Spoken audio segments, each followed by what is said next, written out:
দমকলে বিধ্বংসী আগুনে ধুলাউড়িতে 3টি বাড়ি ভস্মীভূত। পাশে দাঁড়ালেন বিধায়ক সৌমিক। শনিবার দুপুরে দমকল ব্লকের ধুলাউড়ি অঞ্চলের পূর্ব প্যাঁচের পাড়ায় রান্নার সময় হঠাৎ বিধ্বংসী আগুনে ভস্মীভূত হয়ে গেল 3টি পরিবার। আগুনের লেলিহান শিখায় মুহূর্তেই পুড়ে ছাই হয়ে যায় রাশিদুল শেখ, ইন্তাজ শেখ ও নজের শেখের 3টি বসত বাড়ি সহ যাবতীয় আসবাবপত্র। স্থানীয়দের তৎপরতায় আগুন নিয়ন্ত্রণে আনার চেষ্টা করা হলো। আগুনের গতিতে শেষ রক্ষা সম্ভব হয়। জল পাম্প এবং গ্রামবাসীর প্রচেষ্টায় পরে আগুন নিয়ন্ত্রণে আসে, তবে ততক্ষণে সব পুড়ে ছাই।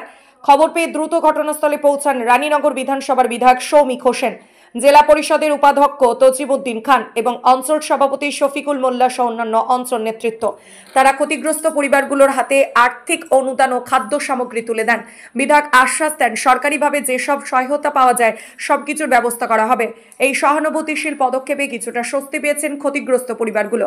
অগ্নিকাণ্ডের ক্ষতি অপূরণীয়, তবে প্রশাসনের পাশে দাঁড়ানোই এখন বড় ভরসা বলছেন স্থানীয়রা।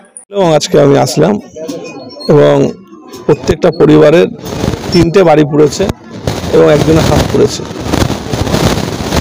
পরিবার পিছু আমরা 5,000 টাকা করে দেওয়া হলো এবং বিডিও অফিসের যে জিনিসপত্র সেগুলো আমরা আজকে আমাদের জেলা পরিষদের মেম্বার তজিবউদ্দিন খান এবং আমাদের যারা এখানকার প্রধান আছে, অঞ্চল সভাপতি আছে, আমাদের যারা নেতৃত্ব আছে, সবাই মিলে আজকে 8টা তিরপল এবং চাল, আলু যা যা লাগে সেগুলো আমরা ব্যবস্থা করে দিলাম এবং এরপরে আমরা ডিএম সাহেবের সঙ্গে কথা বলে যাতে কিছু ব্যবস্থা করে দেওয়া যায়, সেটা যেমন লোচনপুরে আমরা ডিএম সাহেবের কাছে 15,000 টাকা করে প্রায় 39টা পরিবারকে আমরা দিয়েছিলাম। এখানেও যাতে কোনো ব্যবস্থা করা যায় সেটা আমরা চেষ্টা করছি।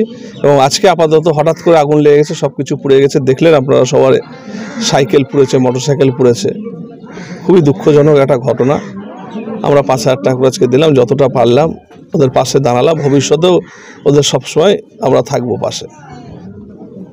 বলছি দাদা, কোনো দুর্ঘটনার খবর শুনলেই রানীনগর বিধানসভার বিধায়ক পথে পৌঁছে যায়, সেটা ঠিক আছে, কিন্তু এই যে দবদাহের সময় সাধারণত সরকারিভাবে সবসময় অ্যালার্ট করা হচ্ছে যে রান্না করার সময় দেখভাল করে রাখতে বলা হচ্ছে, সেই জায়গায় গেলে সাধারণ মানুষকে কী মেসেজ?